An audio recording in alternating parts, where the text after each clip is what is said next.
Ibu bapak, saudara-saudariku yang dikasihi oleh Tuhan, Shalom. Selamat berjumpa kembali dalam Renungan Harian Katolik Paroki Tomang, Jakarta.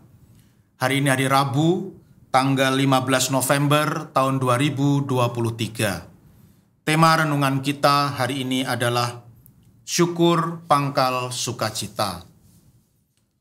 Ibu bapak, saudara-saudariku yang dikasihi oleh Tuhan, kebetulan saya pernah bertugas sebagai misionaris di RRT, Republik Rakyat Tiongkok, selama 6 tahun. Dan satu hal yang membuat saya sangat terkesan dengan umat di Tiongkok adalah bahwa setiap kali ada perayaan Ekaristi atau Misa Kudus, mereka selalu mengikuti perayaan Ekaristi itu dengan penuh semangat, dengan penuh antusias dan penuh sukacita. Saya tidak pernah melihat dalam perayaan Ekaristi yang saya pimpin itu ada umat yang ngobrol atau main HP atau tertidur, tidak ada. Bahkan yang sering saya lihat mereka selalu datang merayakan perayaan Ekaristi itu dengan membawa block note atau buku catatan dengan alat tulis. Dan selama Romo memberikan homili atau selama Romo berkhotbah, mereka selalu sibuk mencatat apa yang Romo katakan. Nah, mereka berkata bahwa nanti sampai di rumah khotbah dari Romo itu akan mereka renungkan kembali. Dan mereka mengikuti perayaan Ekaristi itu dengan penuh semangat, dengan penuh sukacita. Bahkan mereka menyanyi lagu-lagu selama misa itu dengan penuh semangat dan dengan suara yang sangat nyaring menurut saya itu sudah saya kira volume yang paling keras itu yang mereka keluarkan ketika sedang menyanyi. Nah, sungguh terus terang situasi perayaan Ekaristi di Tiongkok seperti yang dulu saya alami itu tidak pernah saya rasakan di Indonesia ini dan itu sungguh membuat saya sangat terkesan. Maka satu kali saya pun bertanya kepada para romo yang asli orang Tiongkok tentang makna Ekaristi bagi mereka. Kemudian beberapa romo menjelaskan kepada saya, kalau saya ingin tahu spiritualitas umat di Tiongkok tentang Ekaristi, maka pahami saja Ekaristi dalam bahasa Mandarin. Nanti Romo pasti akan paham sendiri. Seorang Romo menjelaskan kepada saya bahwa Ekaristi dalam bahasa Mandarin itu bunyinya Gan-en Misa. Gan-en itu artinya syukur. Jadi dalam pandangan orang Tiongkok, dalam pandangan umat Katolik Tiongkok, perayaan Ekaristi itu adalah momen untuk bersyukur.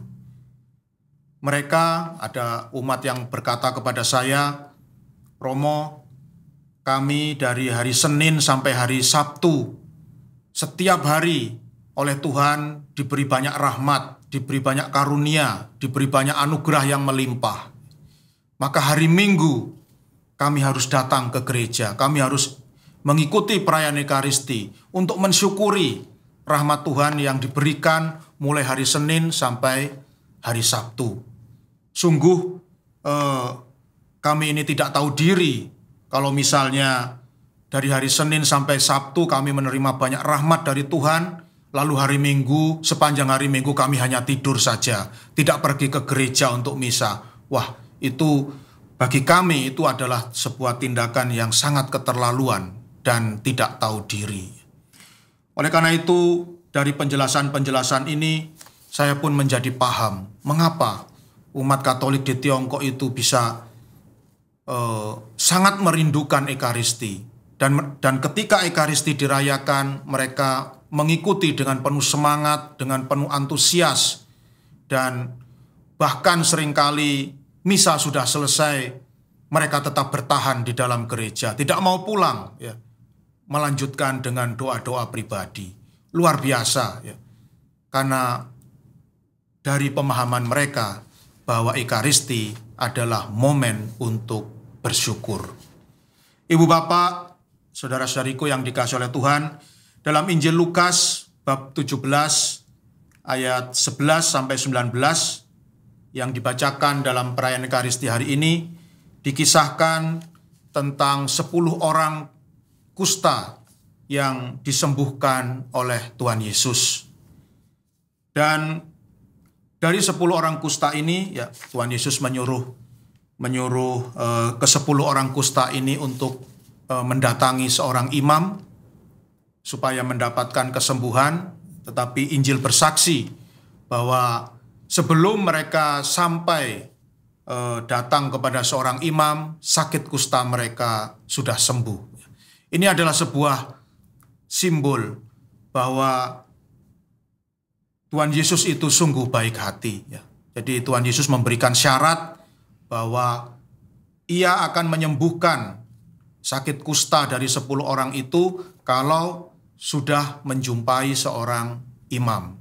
Tetapi ketika mereka masih dalam perjalanan, belum sampai berjumpa dengan seorang imam, sakit kusta mereka sudah disembuhkan, ya, sudah sembuh. Sebenarnya ini mau mengatakan bahwa kasih Tuhan Yesus itu sungguh luar biasa kepada 10 orang sakit kusta ini. Tetapi apa yang terjadi, ya, Injil bersaksi bahwa dari 10 orang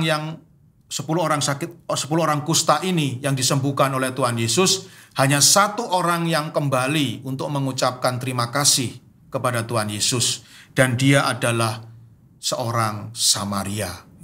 Dan tentu Tuhan Yesus merasa kecewa, ya, terhadap 9 orang yang tidak kembali untuk mengucapkan terima kasih. Tuhan Yesus tentu merasa kecewa, ya. Tuhan Yesus kecewa bukan karena mengharapkan ucapan terima kasih, ya, tetapi dia kecewa karena 9 orang lain yang sudah disembuhkan ini tidak tahu bersyukur. Ya. Itulah yang membuat Tuhan Yesus sangat kecewa. Padahal di zaman Yesus, sakit kusta itu bukan hanya sekedar sakit fisik, ya. Jadi dalam pandangan masyarakat Yahudi di zaman Yesus, kalau orang terkena sakit kusta itu bukan hanya dipandang sebagai sebuah penyakit biasa, ya. Tetapi sakit kusta ini adalah dianggap sebagai sakit kutukan, ya. Artinya orang yang sampai menderita sakit kusta itu dalam pandangan masyarakat Yahudi berarti bahwa orang itu dikutuk oleh Tuhan, ya, dan kemudian dihukum dengan sakit yang sangat berat yang namanya kusta ini, ya. Dan di zaman Yesus sakit kusta itu adalah digolongkan sebagai sakit kiamat, ya, karena pada zaman itu sakit kusta ini belum ada obatnya dan bisa dipastikan bahwa orang kalau sudah terkena sakit kusta itu hanya tinggal menghitung hari, ya, artinya dia, ya, pasti akan mati, ya. Tidak sampai 1 tahun biasanya orang yang terkena sakit kusta pasti akan mati karena tidak ada obatnya, ya. Dan sakit ini sungguh sakit yang sangat berat. Tetapi, ya, seharusnya 9 orang itu bersama-sama dengan orang Samaria ini harusnya datang kepada Yesus untuk bersyukur, ya. Tapi ternyata yang datang hanya 1 orang, yaitu orang Samaria ini. Mengapa orang Samaria ini datang kembali kepada Yesus untuk mengucapkan terima kasih?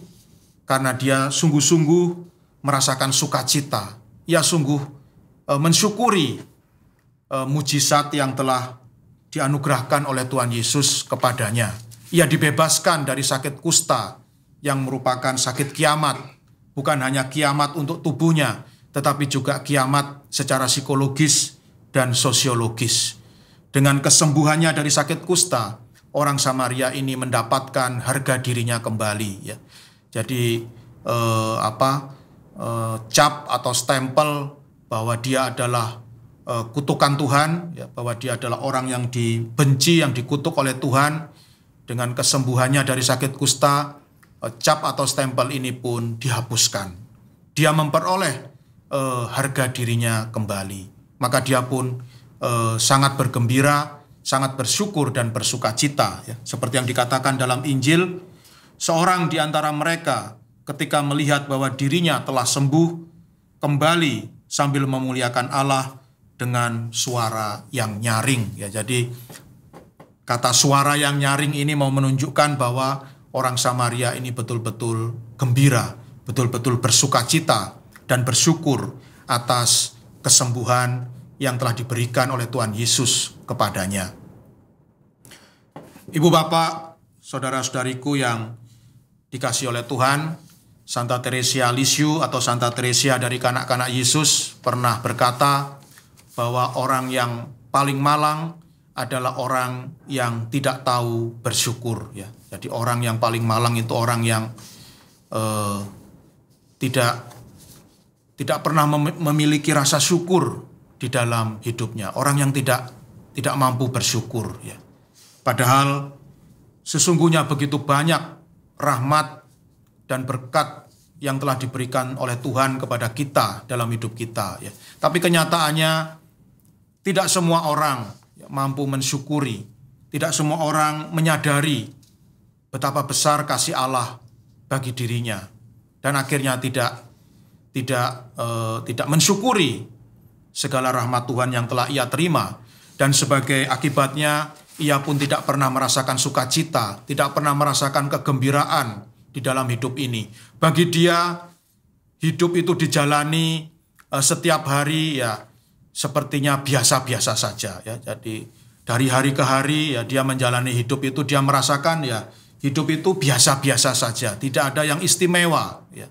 Karena dia tidak mau bersyukur atas segala rahmat Tuhan yang sesungguhnya sangat banyak di dalam hidupnya ya. Oleh karena itu ibu bapak, saudara-saudariku yang dikasihi oleh Tuhan, marilah kita bersyukur atas segala rahmat yang telah dianugerahkan Tuhan kepada kita, bahkan dianugerahkannya setiap hari kepada kita, agar hidup kita pun boleh dipenuhi oleh sukacita yang meluap-luap, dipenuhi oleh kegembiraan yang tidak bisa dipudarkan oleh apapun. Tuhan memberkati.